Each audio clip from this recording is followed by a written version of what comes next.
I first met Chrystal on it was a website called Oasis, which nobody's ever heard of, so it's amazing that anybody found anybody. The first time I saw her, I thought she was very pretty. She's very, very kind, very thoughtful, selfless person.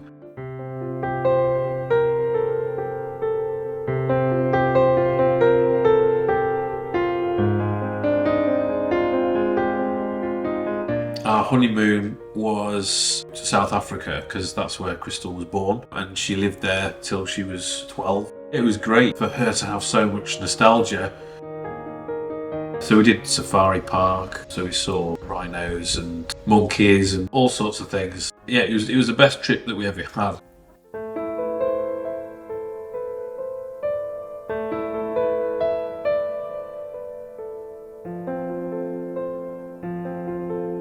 I want Jasmine to know everything that she wants to know about her mum, what happened to her mum.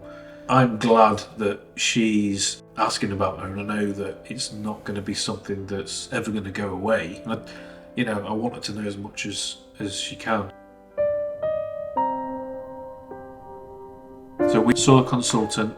Within 24 hours, the biopsy's already sent off down to the labs in London or wherever they were, and said, we'll aim to get them back for Wednesday next week. That's when we went back to Sheffield and she said, you've got triple negative breast cancer.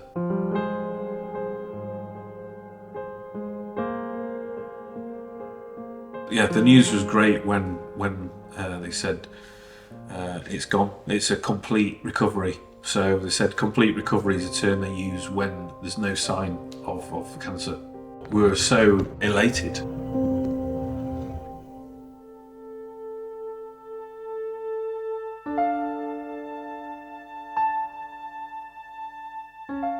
So I remember the look on Chrystal's face when she turned and looked at me,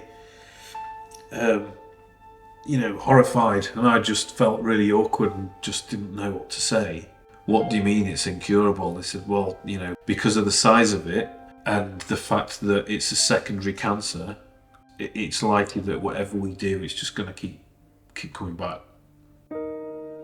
Palliative care had come to the house, they'd seen her and said, best thing to do is admit you to St Michael's Hospice, then we can manage all of the symptoms that you've got in one place. I didn't realise that it was about symptom management. I thought that it was, where you come when, you want to have a nice send-off. We got here, obviously she'd never been here before, but I had, so I knew how beautiful it is here, the views you've got. Short of a spa, it's like the perfect place that we would go away to. She sat in the chair, and then the doctor came in, and what was amazing was she was the first doctor who actually sat and explained everything, and explained the medication, and explained exactly what we needed to do. It was like, oh God, there's a feeling of comfort straight away, like someone's actually going to look after you now. She said, oh, they've got me some wheels. She says, it's so much easier now, I could go outside. And yeah, the relief that she had from it was great. She'd had an ultrasound, and they said the cancer had spread to her spine, but they said it was only a little bit. Chrystal was concerned about long term, you could end up in a wheelchair and etc. She was really happy. She was saying how beautiful the view was, and we're really lucky to have this. I sat with her for a bit.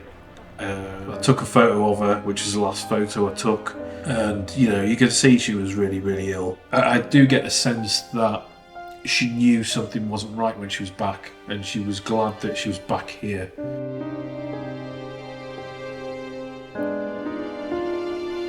The palliative care doctor, she said, look, Chrystal's really ill, whatever you do, it's not going to help. The option is you go to hospital, but it might only give you a few hours. Jasmine had about 10 minutes with her, and because she'd not seen her mum that much, it wasn't quite as hard as it could have been. And then Jasmine went off with Megan, I think, and had an ice cream.